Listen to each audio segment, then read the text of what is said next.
Okay, let's get this done with.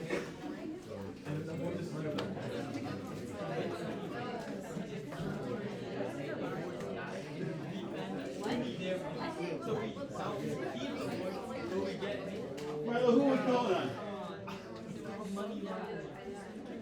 21. Which one's 21? You.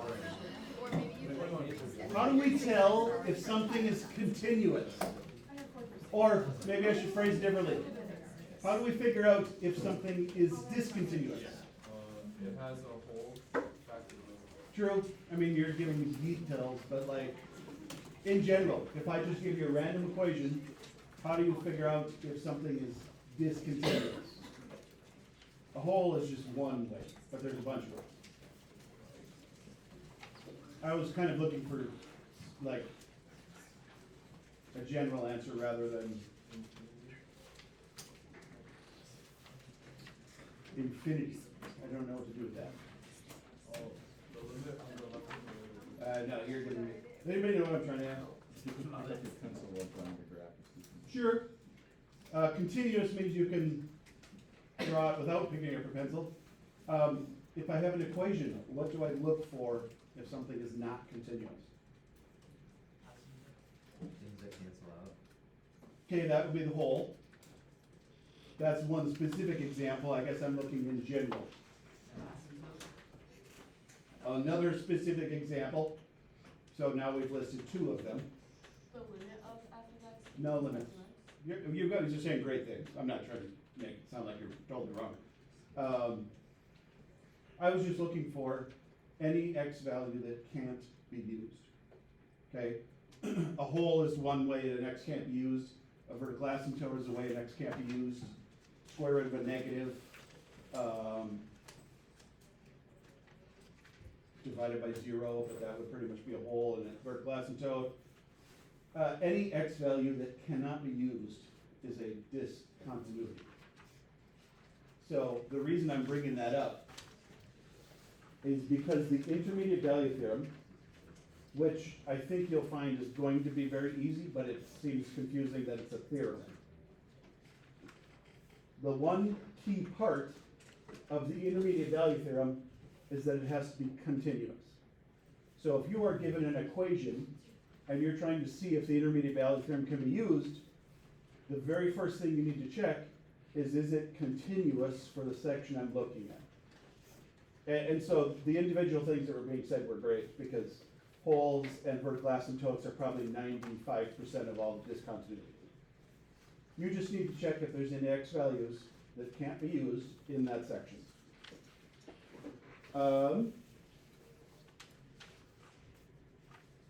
There's a lot of words up here. If you want to read them, that's great. I'll try to draw a picture because that's usually an easier way to understand the intermediate value theorem.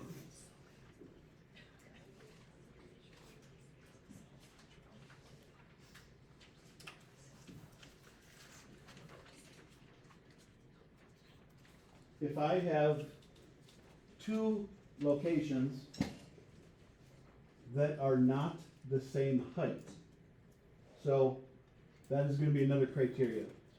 First criteria, it has to be continuous.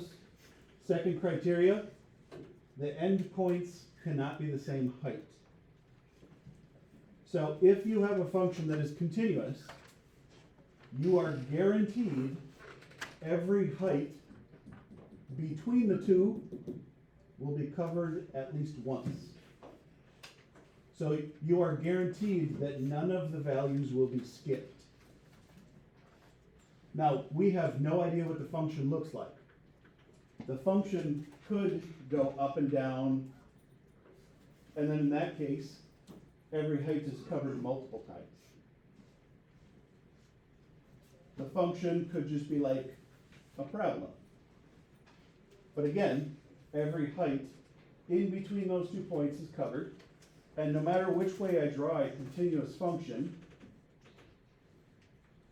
all of the heights between the two are covered.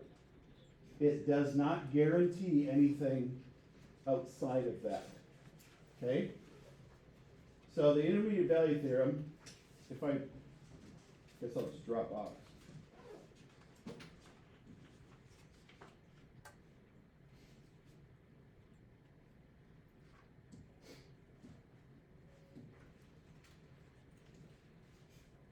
Let's make it fancy.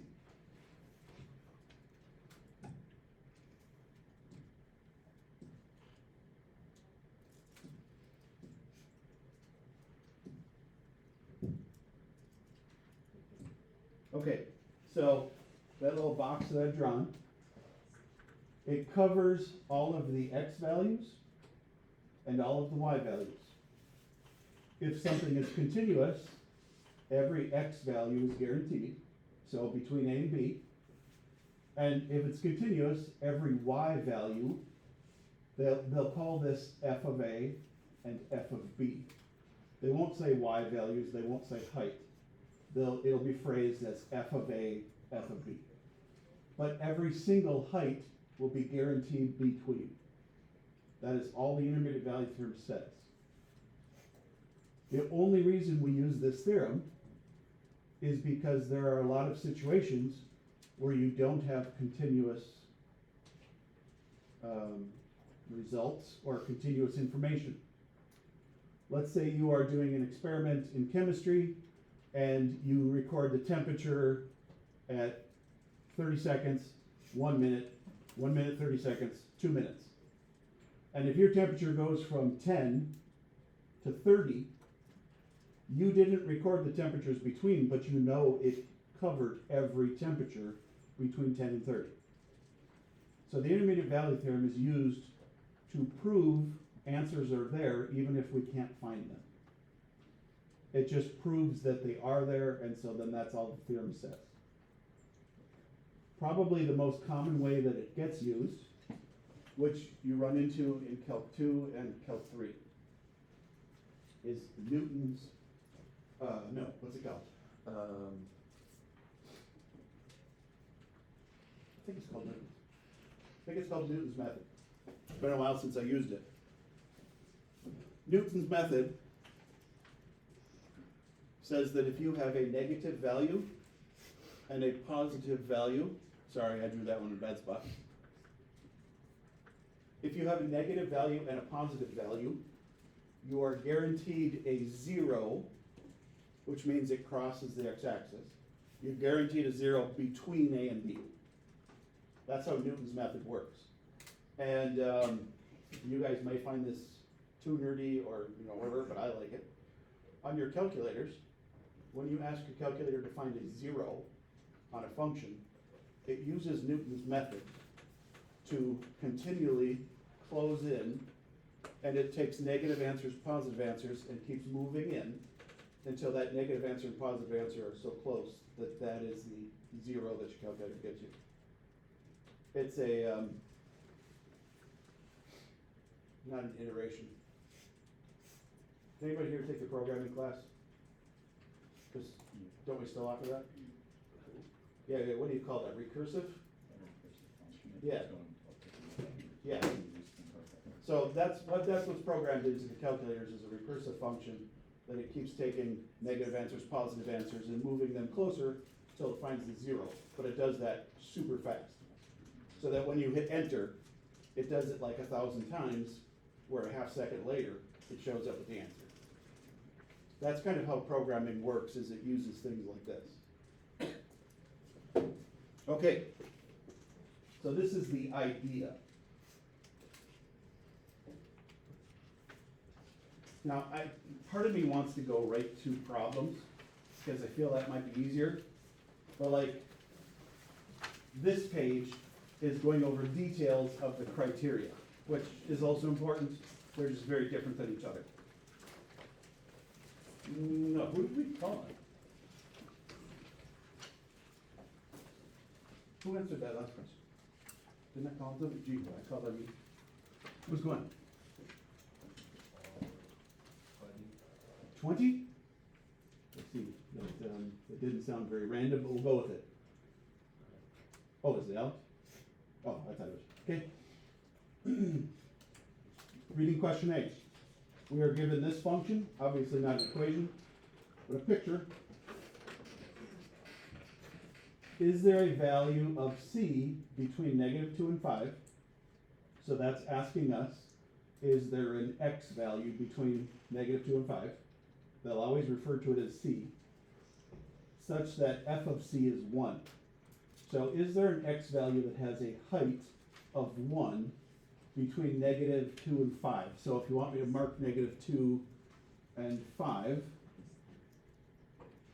is there a place where this function has a height of 1? Between 3 and 4. So like 3.5. Right, right there.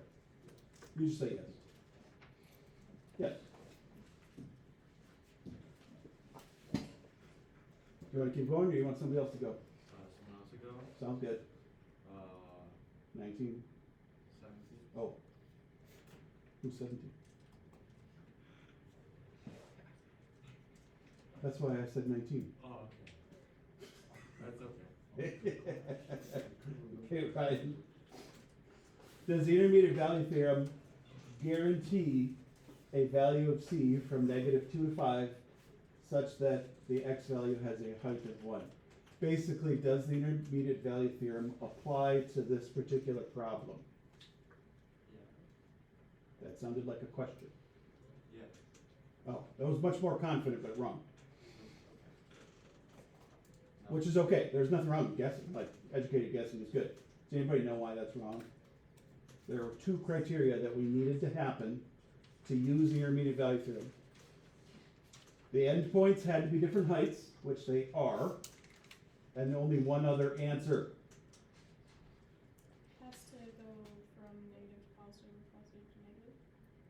No, that's not a bad thought too, though. That's one case. In the y. It doesn't have to. Trying to think how to phrase this. Are you- The function is discontinuous. The function is not continuous. Right away, the intermediate value theorem does not guarantee anything would happen. Go ahead. Yep. Intermediate value theorem does not guarantee that you would have an answer. On this, how should I phrase this? Let's pretend this function is continuous. What heights would be guaranteed by the intermediate value theorem? Right, you can call somebody. 27. What heights would be guaranteed by the intermediate value theorem if this was continuous? Anything in between those 2 points on the y. What two heights are those? But you're correct. 3 and 4. Correct. The intermediate value theorem would only guarantee heights between 3 and 4, because that was the two endpoints. Now, it doesn't mean that answers can't happen. So like this one wasn't continuous. This one did have a height of 1, but a height of 1 wouldn't even remotely be part of the intermediate value theorem guarantee, because it's outside of 3 to 4, and it's not continuous. So the intermediate value theorem only guarantees a specific part between the two endpoints, and it has to be continuous on the x's. But it doesn't mean the answers can't happen, it just means it's not guaranteeing them. We only use intermediate value theorem when we can't see a graph, and many times when we don't have a function. Like my example of recording data. Now, to be honest, I'm pretty sure most of your science classes, when you guys record things, don't they have like probes that do continuous readings on the computer?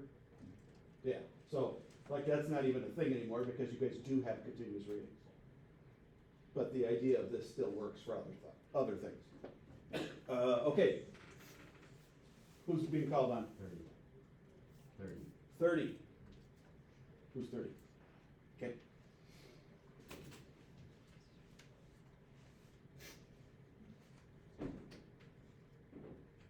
What do you want me to answer? The question. I mean, if you want me to read it off, I can, but it's, No. I always hated when teachers read PowerPoints. Like, I can read myself. Like that's.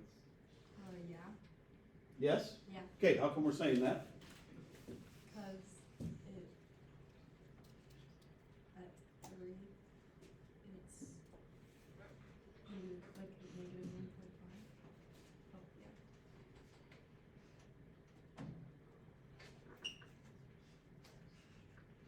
Say that again, at 3, it's negative 1.5? Oh, Did you mean the x value of negative 1.5 at a height of 3? yeah. Got it. Wait. C would be negative 1.5, which is correct, but not Not on that. not in that interval. So no. Okay? You don't have to feel bad you got one wrong. Phew.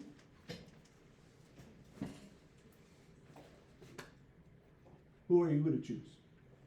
2. Oh, I was going to say I'll allow payback, but all right.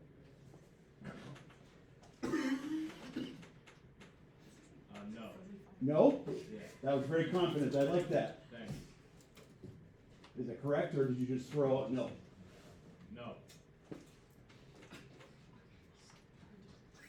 Which one did you answer? Yeah, that's correct. Oh, okay. Does the intermediate value theorem guarantee a value of C on the interval 0 to 6 such that the answer is 3? Okay, it is absolutely correct, but how come it doesn't guarantee that?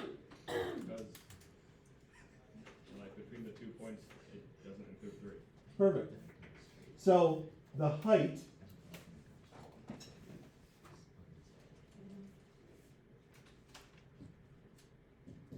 let's start using better notation now, but you said it correctly. It guarantees the lowest height is -1. We'll say G of C. G of C would be the height at a random C value on the function G. And the highest point would be 1.5 probably. So we are guaranteed heights between -1 and 1.5. This one is continuous, like it's not continuous before it, but it is continuous from 1 to 6. So intermediate value theorem would have worked if it would have asked us for a height between -1 and 1.5. It would have applied. Now, these questions aren't here to trick you. It's just getting you to try to look for certain conditions. Like the intermediate value theorem only works under 2 things. Different heights, continuous, and it guarantees the heights between them. So this is how you would write that. The reason I'm emphasizing this, I specifically remember everybody on last year's test writing the answer to the intermediate value theorem incorrectly. And so they lost points even though they knew what to look for, but they didn't know how to say it. This is how you say the heights between -1 and 1.5. Are we okay with that?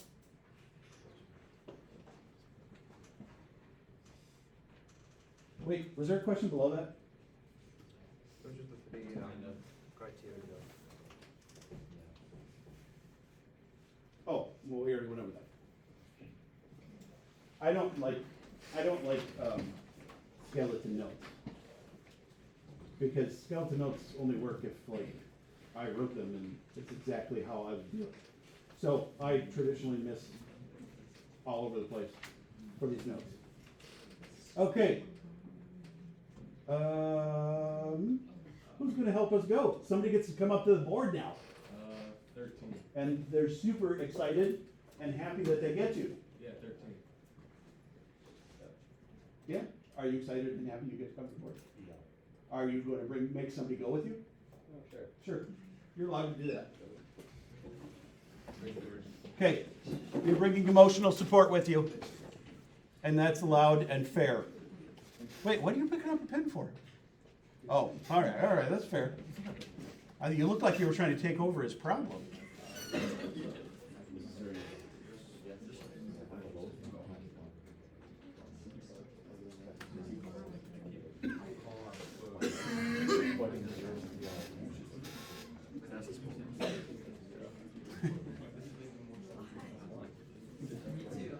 Whoa, pause. What on earth are we writing? I'm just plugging it in. Is that supposed to be a 0? Yeah. A U-shaped zero. Yeah, okay, okay. An intersection. Exactly. 125, 5 squared.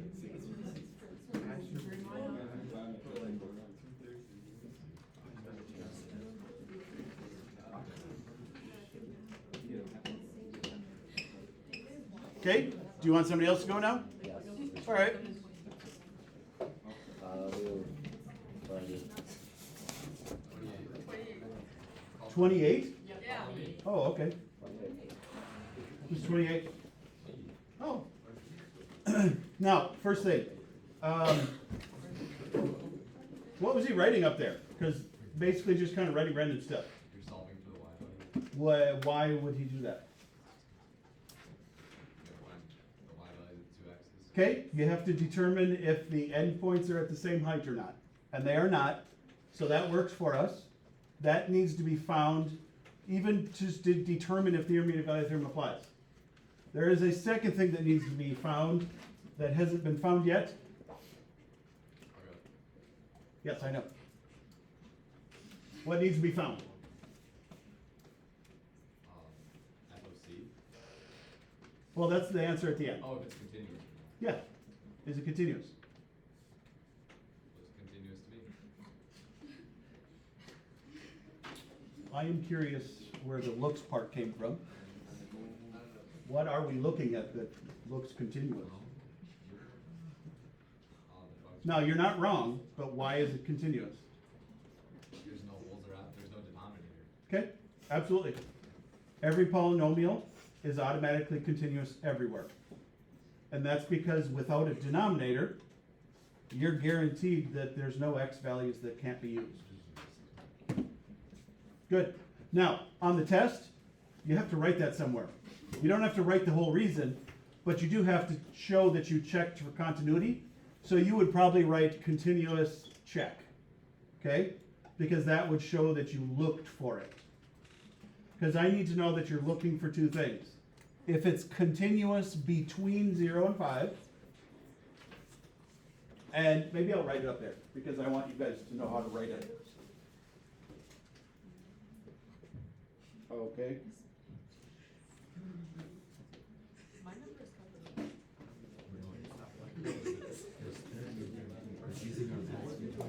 No, my number is different than theirs. No, this is not continuous. This is actually 0. Oh, I didn't check the math. Is the math right? Yup. Yeah. Okay.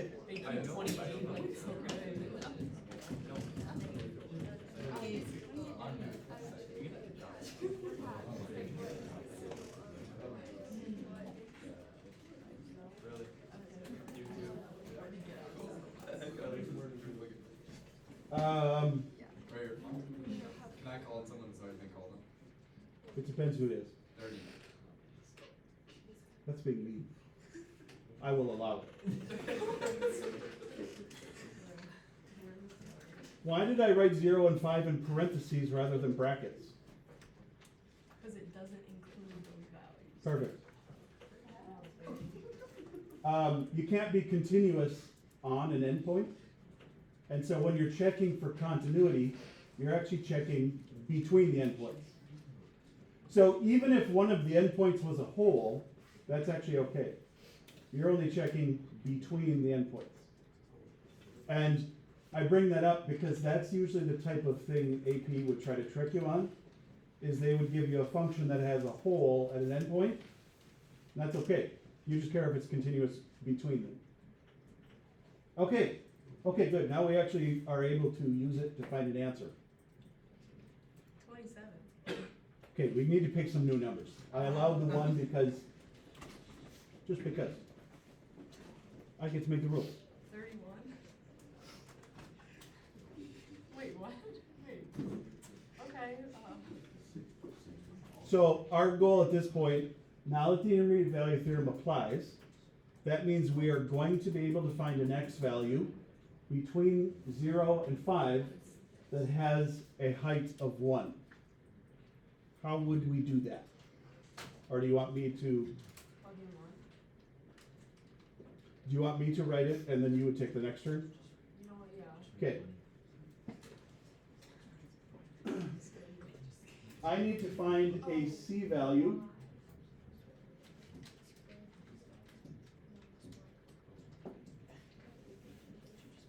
How do I find when this equation has a height of one?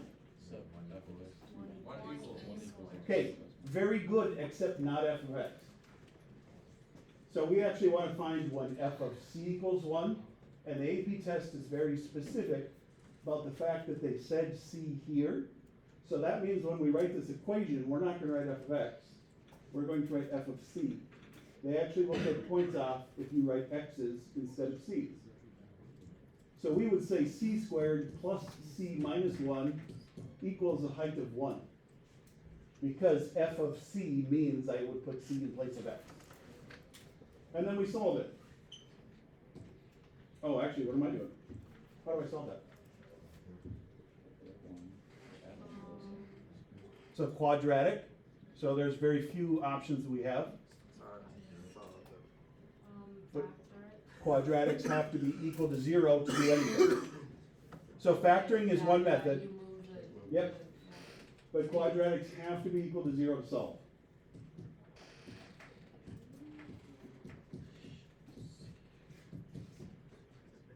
And factoring looks like it will work for this one. No, there we go.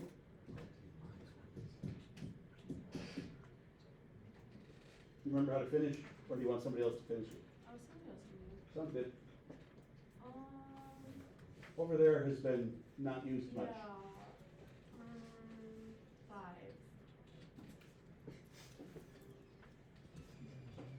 Feels targeted. Oh, okay, 7. No, I didn't say that was a bad thing. It's fun to have class beef sometimes. It gets you guys involved.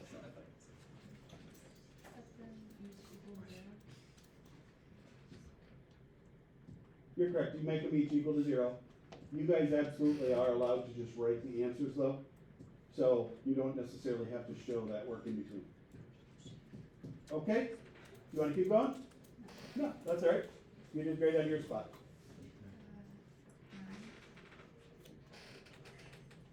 Okay? Is correct. Oh, well, if you wrote this as a test answer, would I give you full points? Oh, oh, nice, good catch. What would I write for full points though? Perfect. This is the only one we care about. That was a good catch. Is that what you were trying to raise your hand for? Okay. This is the only one that's on the interval. We were only looking for answers from 0 to 5. So that answer of -2 is correct, we just don't care about it. And so if you give both answers, you will lose a little bit of points, but not much because you've done the whole thing correct up to that point. On the test, it frequently, whenever there's work that needs to be shown, that is usually a majority of your points. Okay, good. Do you guys want to try the next one on your own? Do you feel like you can approach that one on your own probably? I think so.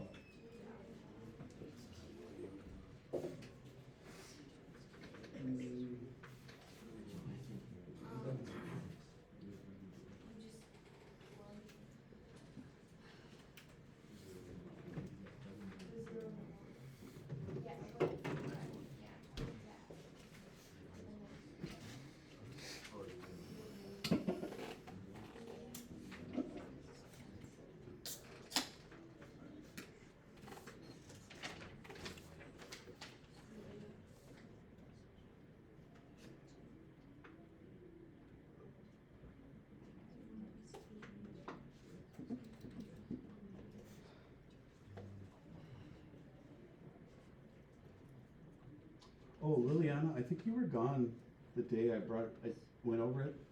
Have you got to sign up for AP Classroom yet?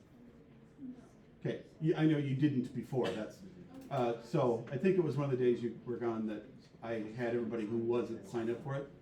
So make sure you do that if you can. We're gonna be using it in a couple days, so.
Oh, never mind. I was about to say there's gotta be a typo. No, this one isn't exactly like the last question. There's a big difference between this one and the last one. What? Oh, sure, the equations are, but that's not the big difference. What did this one ask us to do compared to the last one? This one just asked us, use the intermediate value theorem to show there will be a zero between 0 and 1. And we did. So basically, we showed that the intermediate value theorem applies because it's continuous, the two endpoints are different, and a height of 0 is between the two heights. We did show it. We don't have to find it. That's the main difference. The last question, it actually asked us to find the c-value. This one would require a calculator to find it. And if you're using a calculator to find it, there's really no use for this anyway, because the calculator could find all of it. Why do you put F of C if there's no C in that question? No, that's a good point. In the question itself, it should have said, show that there exists a C. It forgot that word. That's okay. But yeah, you're right. It didn't say anything, so whatever you put would have been okay. I purposely make sure the questions on the test will have the right wording that's needed, like it'll say find the c-value of it. Okay, last example. So there's a lot of overlap of physics in calc, for better or for worse. And I'm guessing about half of you are in physics. Or maybe some of you have even already taken it. The people who have not been in physics may get confused why velocities can be negative and positive. So a negative velocity, for those who haven't gone through physics, negative velocity means it is either going backwards or down. Velocity can have direction. So there is a difference between moving forward and up and backwards and down. On this one, because it's a track, I would assume moving to the right is positive, moving to the left is negative. So when you're going around the oval, you'll obviously have like slow numbers on the corner, and then this would be like a 0 because you're not moving left or right. And then this would be negatives, slow negatives, 0, slow positives, big positives, back to 0. So velocities do have a direction. So this one, when we have negatives and positives, that just means direction, left, right. So a car travels on a straight track. During the interval 0 to 60 seconds, the car's velocity is measured in feet per second, and it is a continuous function. So we have to be told that, or know that. Like there's no equation, so it tells us. The table below shows the function. From 0 to 60, are we guaranteed there would be a time when phi of t equals negative 5? And or where would that be at? Where is the only place that it would be guaranteed? Negative 5 could actually happen at a bunch of spots, but it's only guaranteed at one spot. Does anybody feel like they know, rather than just calling on somebody specific?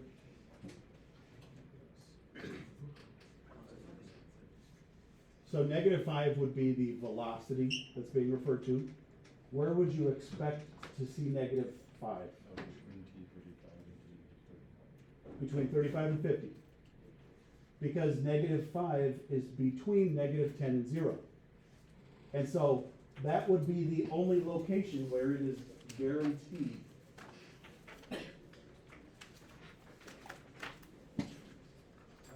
Now, part A basically was just us saying yes. Part A would be yes, because negative 20 is one endpoint, positive 10 is the other endpoint.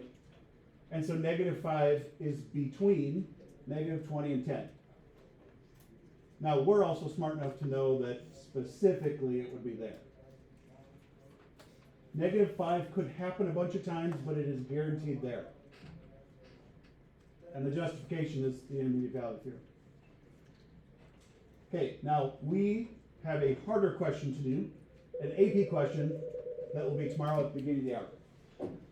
But you absolutely know enough to be able to do the homework now if you would